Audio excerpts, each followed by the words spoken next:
Chapter 19. Jonathan Harker's Journal. 1st October, 5 a.m.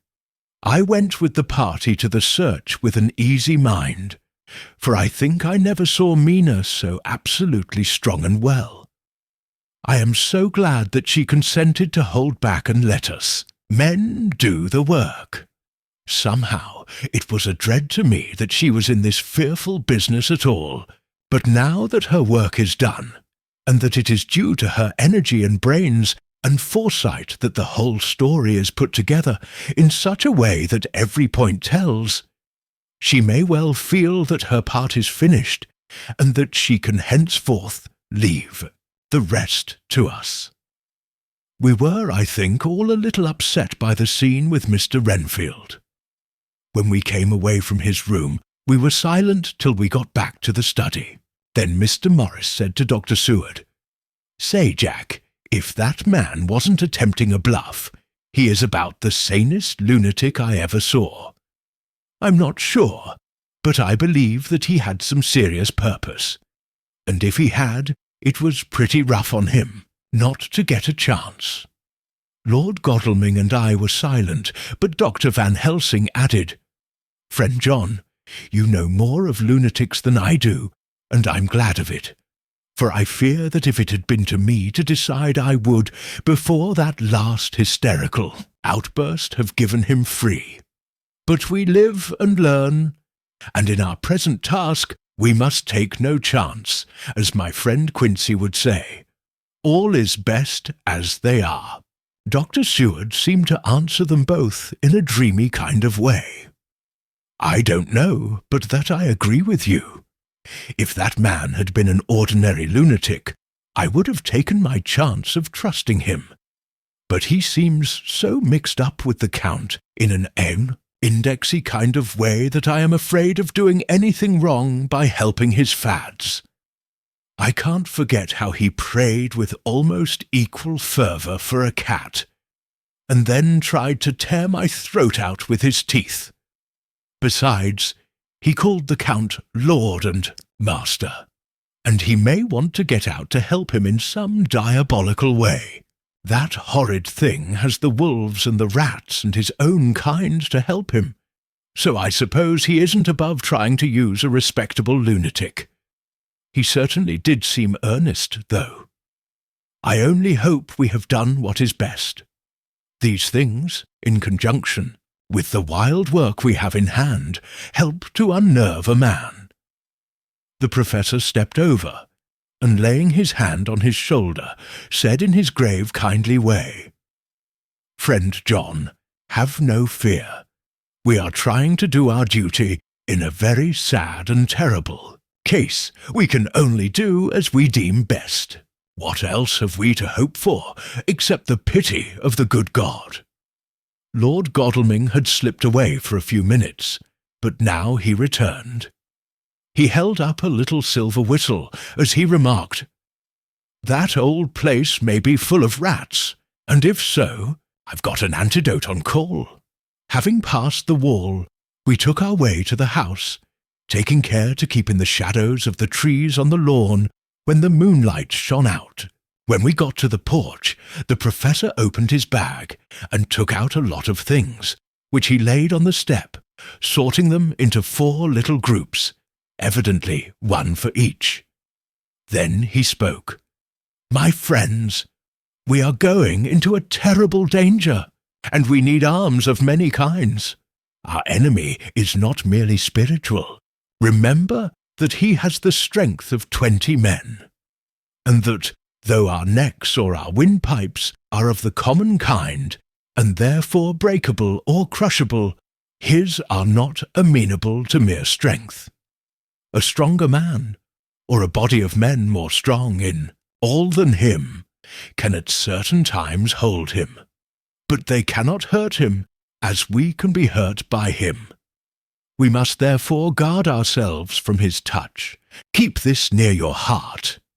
As he spoke, he lifted a little silver crucifix and held it out to me, I being nearest to him. "Put these flowers round your neck. Here He handed to me a wreath of withered garlic blossoms. For other enemies more mundane, this revolver and this knife, and for aid in all, these so small electric lamps, which you can fasten to your breast. And for all, and above all at the last, this, which we must not desecrate needless. This was a portion of sacred wafer, which he put in an envelope and handed to me. Each of the others was similarly equipped. Now, he said, "Friend John, where are the skeleton keys? If so that we can open the door, we need not break house by the window, as before at Miss Lucy's." Dr. Seward tried 1 or 2 skeleton keys, his mechanical dexterity as a surgeon standing him in good stead. Presently he got one to suit. After a little play back and forward, the bolt yielded and with a rusty clang shot back. We pressed on. The door, the rusty hinges creaked, and it slowly opened. It was startlingly like the image conveyed to me in Dr. Seward's diary of the opening of Miss Westenra's tomb. I fancy that the same idea seemed to strike the others, for with one accord they shrank back. The professor was the first to move forward, and stepped into the open door. "In manus tuas, Domine," he said, crossing himself as he passed over the threshold. We closed the door behind us, lest when we should have lit our lamps, we should possibly attract attention from the road. The professor carefully tried the lock, lest we might not be able to open it from within should we be in a hurry making our exit. Then we all lit our lamps and proceeded on our search. The light from the tiny lamps fell in all sorts of odd forms, as the rays crossed each other, or the opacity of our bodies threw great shadows. I could not for my life get away from the feeling that there was someone else amongst us. I suppose it was the recollection, so powerfully brought home to me by the grim surroundings of that terrible experience in Transylvania. I think the feeling was common to us all, for I noticed that the others kept looking over their shoulders at every sound and every new shadow, just as I felt myself doing. The whole place was thick with dust. The floor was seemingly inches deep, except where there were recent footsteps, in which, on holding down my lamp, I could see marks of hobnails where the dust was cracked. The walls were fluffy and heavy with dust, and in the corners were masses of spiders' webs, whereon the dust had gathered till they looked like old tattered rags, as the weight had torn them partly down. On a table in the hall was a great bunch of keys, with a time-yellowed label on each. They had been used several times, for on the table were several similar rents in the blanket of dust, similar to that exposed when the professor lifted them. He turned to me and said, "You know this place, Jonathan. You have copied maps of it, and you know it at least more than we do. Which is the way to the chapel?" I had an idea of its direction, though on my former visit I had not been able to get admission to it. So I led the way, and after a few wrong turnings found myself opposite a low arched oaken door, ribbed with iron bands. "This is the spot," said the professor, as he turned his lamp on a small map of the house, copied from the file of my original correspondence regarding the purchase. With a little trouble, we found the key on the bunch and opened the door. We were prepared for some unpleasantness, for as we were opening the door, a faint malodorous air seemed to exhale through the gaps, but none of us ever expected such an odour as we encountered. None of the others had met the Count at all at close quarters, and when I had seen him, he was either in the fasting stage of his existence in his rooms, or when he was gloated with fresh blood in a ruined building open to the air. But here the place was small and close, and the long disuse had made the air stagnant and foul. There was an earthy smell, as of some dry miasma, which came through the fouler air. But as to the odour itself, how shall I describe it? It was not alone that it was composed of all the ills of mortality, and with the pungent, acrid smell of blood, but it seemed as though corruption had become itself corrupt. Faugh! It sickens me to think of it. Every breath exhaled by that monster seemed to have clung to the place and intensified its loathsomeness. Under ordinary circumstances, such a stench would have brought our enterprise to an end. But this was no ordinary case, and the high and terrible purpose in which we were involved gave us a strength which rose above merely physical considerations. After the involuntary shrinking consequent on the first nauseous whiff, we one and all set about our work as though that loathsome place were a garden of roses. We made an accurate examination of the place, the professor saying as we began, "The dear's first thing is to see how many of the boxes are left. We must then examine every hole and corner and cranny, and see if we cannot get some clue as to what has become of the rest." A glance was sufficient to show how many remained, for the great earth chests were bulky, and there was no mistaking them. There were only 29 left out of the 50. Once I got a fright, for seeing Lord Godalming suddenly turn and look out of the vaulted door into the dark passage beyond, I looked too, and for an instant my heart stood still. Somewhere, looking out from the shadow, I seemed to see the high lights of the Count's evil face, the ridge of the nose, the red eyes, the red lips, the awful pallor. It was only for a moment, for, as Lord Godalming said, I thought I saw a face, but it was only the shadows, and resumed his inquiry. I turned my lamp in the direction and stepped into the passage. There was no sign of anyone, and as there were no corners, no doors, no aperture of any kind, but only the solid walls of the passage, there could be no hiding place, even for him. I took it that fear had helped imagination, and said nothing. A few minutes later, I saw Morris step suddenly back from a corner, which he was examining.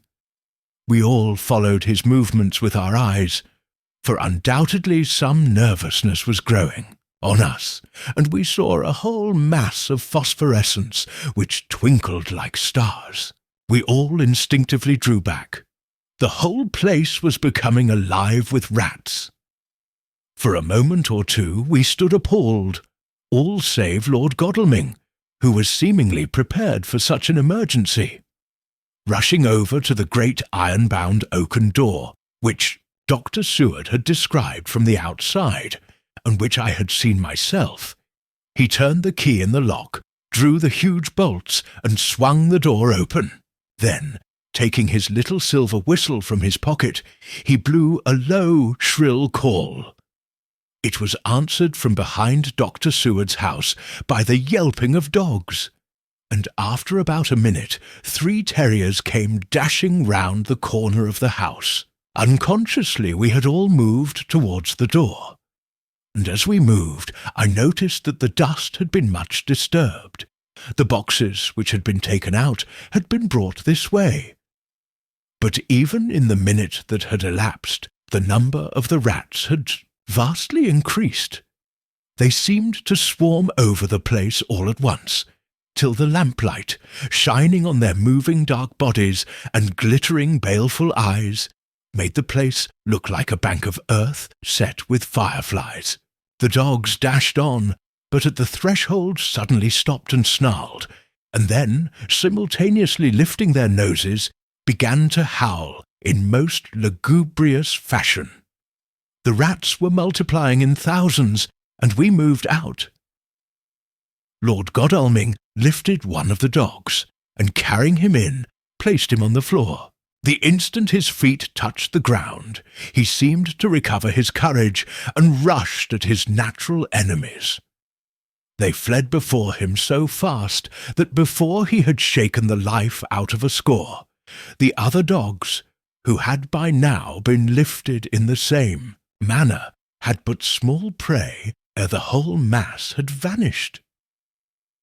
With their going, it seemed as if some evil presence had departed, for the dogs frisked about and barked merrily as they made sudden darts at their prostrate foes, and turned them over and tossed them in the air with vicious shakes.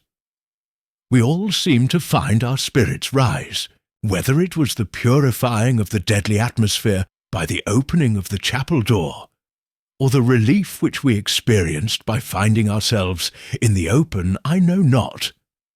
But most certainly the shadow of dread seemed to slip from us like a robe, and the occasion of our coming lost something of its grim significance. Though we did not slacken a whit in our resolution, we closed the outer door and barred and locked it, and bringing the dogs with us, began our search of the house. We found nothing throughout except dust in extraordinary proportions, and all untouched save for my own footsteps when I had made my first visit. Never once did the dogs exhibit any symptom of uneasiness, and even when we returned to the chapel, they frisked about as though they had been rabbit hunting in a summer wood. The morning was quickening in the east when we emerged from the front. Dr. Van Helsing had taken the key of the hall door from the bunch, and locked the door in orthodox fashion, putting the key into his pocket when he had done. "So far," he said, "our night has been eminently successful. No harm has come to us such as I feared might be, and yet we have ascertained how many boxes are missing. More than all do I rejoice that this, our first and perhaps our most difficult and dangerous step, has been accomplished without the bringing therein to our most sweet Madam Mina, or troubling her waking or sleeping thoughts with sights and sounds and smells of horror which she might never forget. One lesson, too, we have learned, if it be allowable to argue a particulari, that the brute beasts which are to the Count's command are yet themselves not amenable to his spiritual power. For look, these rats that would come to his call, just as from his castle top he summoned the wolves to your going and to that poor mother's cry. Though they come to him, they run pell-mell from the so little dogs of my friend Arthur. We have other matters before us, other dangers, other fears, and that monster, he has not used his power over the brute world for the only or the last time tonight. So be it that he has gone elsewhere. Good. It has given us opportunity to cry check in some ways in this chess game, which we play for the stake of human souls. And now let us go home. The dawn is close at hand, and we have reason to be content with our first night's work. It may be ordained that we have many nights and days to follow, if full of peril, but we must go on, and from no danger shall we shrink. The house was silent when we got back, save for some poor creature who was screaming away in one of the distant wards, and a low moaning sound from Renfield's room. The poor wretch was doubtless torturing himself, after the manner of the insane, with needless thoughts of pain. I came tiptoe into our own room, and found Mina asleep, breathing so softly that I had to put my ear down to hear it. She looks paler than usual. I hope the meeting tonight has not upset her. I am truly thankful that she is to be left out of our future work, and even of our deliberations. It is too great a strain for a woman to bear. I did not think so at first, but I know better now. Therefore, I am glad that it is settled. There may be things which would frighten her to hear, and yet to conceal them from her might be worse than to tell her if once she suspected that there was any concealment. Henceforth, our work is to be a sealed book to her, till at least such time as we can tell her that all is finished, and the earth free from a monster of the nether world. I dare say it will be difficult to begin to keep silence after such confidence as ours, but I must be resolute, and tomorrow I shall keep dark over tonight's doings, and shall refuse to speak of anything that has happened. I rest on the sofa, so as not to disturb her 1 October later. I suppose it was natural that we should have all overslept ourselves, for the day was a busy one, and the night had no rest at all. Even Mina must have felt its exhaustion, for, though I slept till the sun was high, I was awake before her, and had to call 2 or 3 times before she awoke. Indeed, she was so sound asleep that for a few seconds she did not recognize me, but looked at me with a sort of blank terror, as one looks who has been waked out of a bad dream. She complained a little of being tired, and I let her rest till later in the day. We now know of 21 boxes having been removed, and if it be that several were taken in any of these removals, we may be able to trace them all. Such will, of course, immensely simplify our labour, and the sooner the matter is attended to the better. I shall look up Thomas Snelling today. Dr. Seward's Diary, 1 October. It was towards noon when I was awakened by the Professor walking into my room. He was more jolly and cheerful than usual, and it is quite evident that last night's work has helped to take some of the brooding weight off his mind. After going over the adventure of the night, he suddenly said, "Your patient interests me much. May it be that with you I visit him this morning? Or if that you are too occupied, I can go alone if it may be. It is a new experience to me to find a lunatic who talk philosophy and reason so sound." I had some work to do which pressed so. I told him that if he would go alone I would be glad, as then I should not have to keep him waiting. So I called an attendant and gave him the necessary instructions. Before the Professor left the room, I cautioned him against getting any false impression from my patient, but he answered, "I want him to talk of himself and of his delusion as to consuming live things." He said to Madam Mina, as I see in your diary of yesterday, that he had once had such a belief. Why do you smile, friend John? "Excuse me," I said, "but the answer is here." I laid my hand on the typewritten matter. When our sane and learned lunatic made that very statement of how he used to consume life, his mouth was actually nauseous with the flies and spiders which he had eaten just before Mrs. Harker entered the room. Van Helsing smiled in turn. "Good," he said. "Your memory is true, friend John. I should have remembered. And yet it is this very obliquity of thought and memory which makes mental disease such a fascinating study.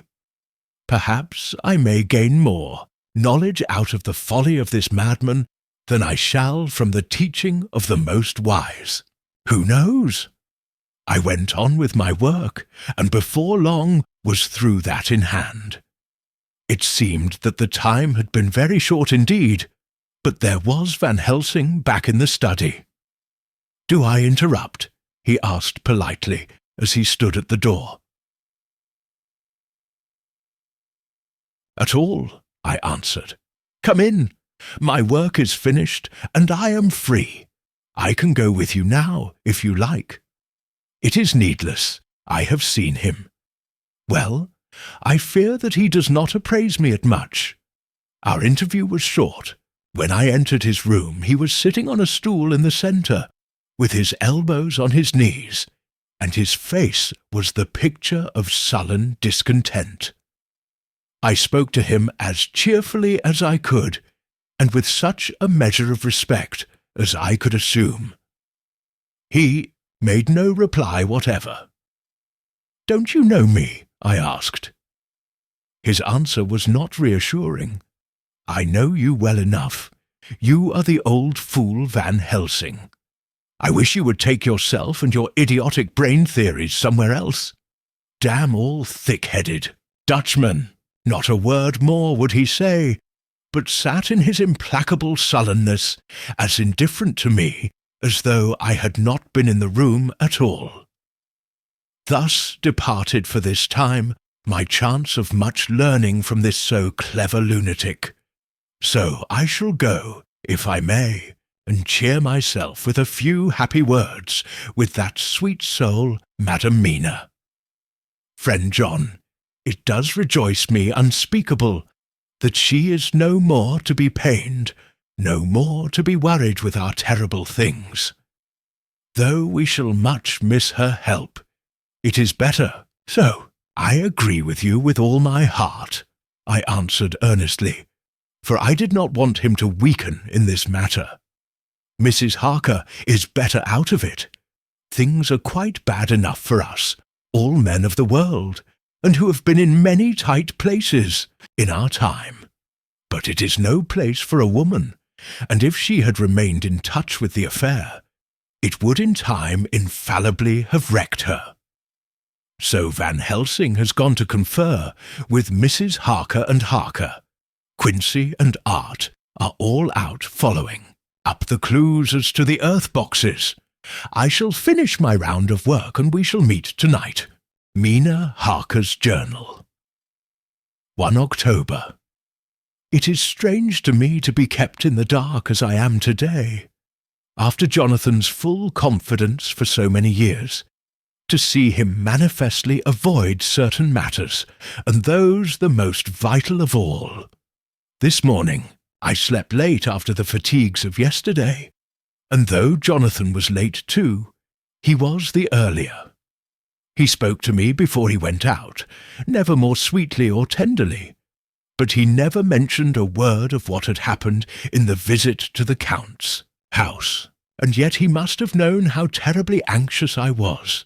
Poor dear fellow! I suppose it must have distressed him even more than it did me. They all agreed that it was best that I should not be drawn further into this awful work, and I acquiesced. But to think that he keeps anything from me! And now I am crying like a silly fool, when I know it comes from my husband's great love, and from the good wishes of those other strong men. That has done me good. Well, some day Jonathan will tell me all, and lest it should ever be that he should think for a moment that I kept anything from him, I still keep my journal as usual. Then, if he has feared of my trust, I shall show it to him, with every thought of my heart put down for his dear eyes to read.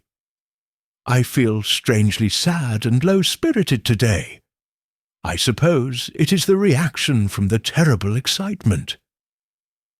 Last night I went to bed when the men had gone, simply because they told me to. I didn't feel sleepy, and I did feel full of devouring anxiety. I kept thinking over everything that has been ever since Jonathan came to see me in London, and it all seems like a horrible tragedy, with fate pressing on relentlessly to some destined end.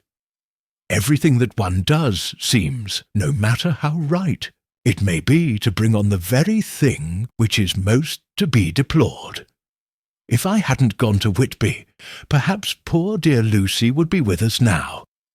She hadn't taken to visiting the churchyard till I came, and if she hadn't come there in the daytime, with me she wouldn't have walked there in her sleep, and if she hadn't gone there at night and asleep, that monster couldn't have destroyed her as he did. Oh, why did I ever go to Whitby? There now, crying again. I wonder what has come over me today. I must hide it from Jonathan, for if he knew that I had been crying twice in one morning, I, who never cried on my own account, and whom he has never caused to shed a tear, the dear fellow would fret his heart out. I shall put a bold face on, and if I do feel weepy, he shall never see it. I suppose it is one of the lessons that we poor women have to learn. I can't quite remember how I fell asleep last night. I remember hearing the sudden barking of the dogs and a lot of queer sounds, like praying on a very tumultuous scale, from Mr. Renfield's room, which is somewhere under this. And then there was silence over everything, silence so profound that it startled me, and I got up and looked out of the window. All was dark and silent, the black shadows thrown by the moonlight seeming full of a silent mystery of their own.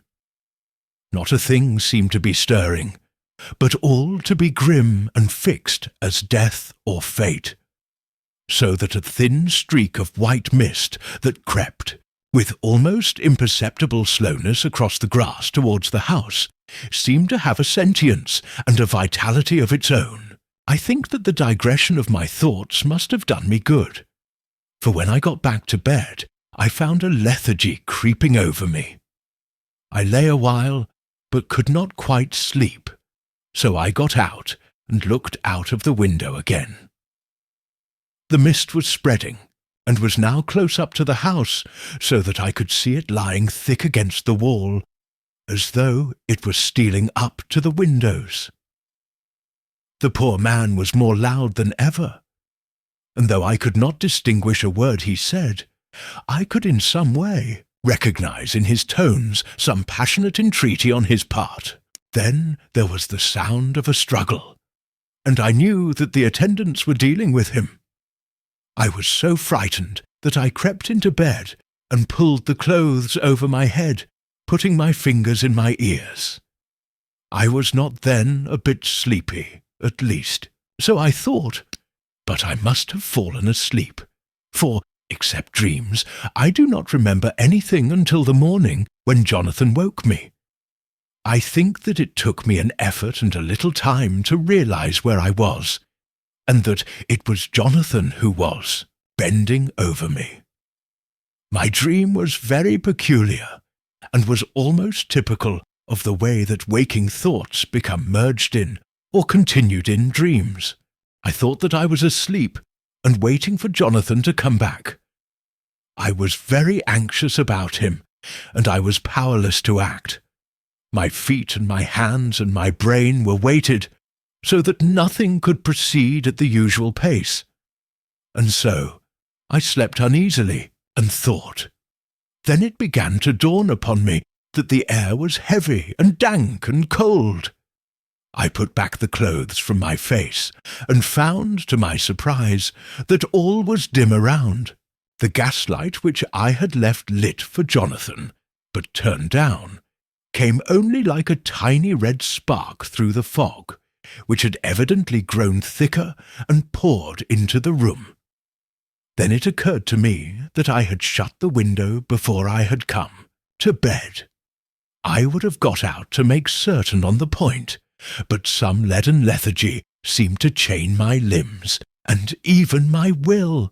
I lay still and endured. That was all. I closed my eyes, but could still see through my eyelids.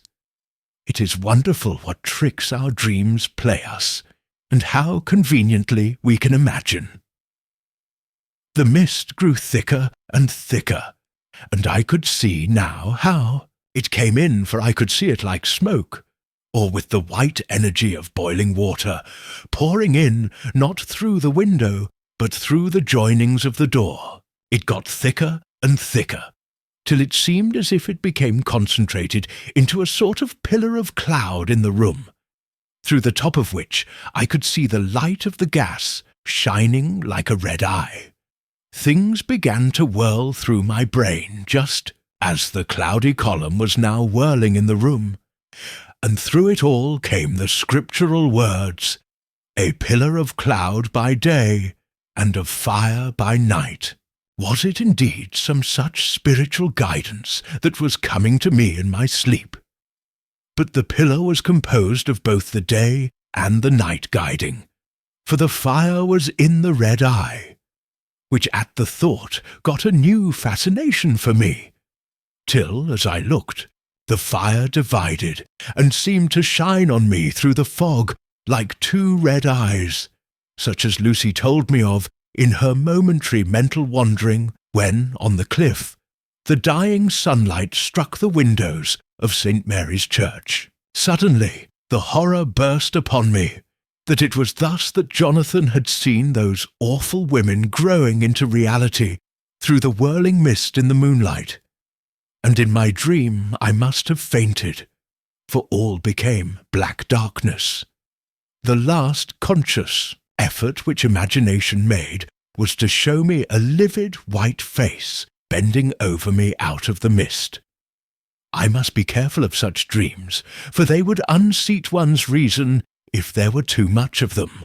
I would get Dr. Van Helsing or Dr. Seward to prescribe something for me which would make me sleep, only that I fear to alarm them. Such a dream at the present time would become woven into their fears for me. Tonight I shall strive hard to sleep, naturally.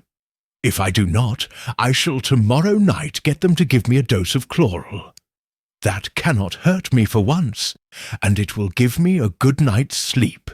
Last night tired me more than if I had not slept at all. 2 October 10th p.m. Last night I slept, but did not dream. I must have slept soundly, for I was not waked by Jonathan coming to bed. But the sleep has not refreshed me, for today I feel terribly weak and spiritless. I spent all yesterday trying to read or lying down dozing. In the afternoon Mr. Renfield asked if he might see me. Poor man, he was very gentle, and when I came away, he kissed my hand and bade God bless me. Some way it affected me much. I am crying when I think of him. This is a new weakness, of which I must be careful. Jonathan would be miserable if he knew I had been crying. He and the others were out till dinner-time, and they all came in tired. I did what I could to brighten them up, and I suppose that the effort did me good, for I forgot how tired I was. After dinner they sent me to bed, and all went off to smoke together, as they said. But I knew that they wanted to tell each other of what had occurred to each during the day. I could see from Jonathan's manner that he had something important to communicate. I was not so sleepy as I should have been. So before they went, I asked Dr. Seward to give me a little opiate of some kind, as I had not slept well the night before. He very kindly made me up a sleeping draught, which he gave to me, telling me that it would do me no harm, as it was very mild. I have taken it, and am waiting for sleep, which still keeps aloof. I hope I have not done wrong, for as sleep begins to flirt with me, a new fear comes, that I may have been foolish in thus depriving myself of the power of waking. I might want it. Here comes sleep. Good night. Thank you for listening to Dracula by Bram Stoker on Driven to Win. If you enjoyed this chapter, don't forget to like, subscribe, and join us in the next one as the darkness deepens.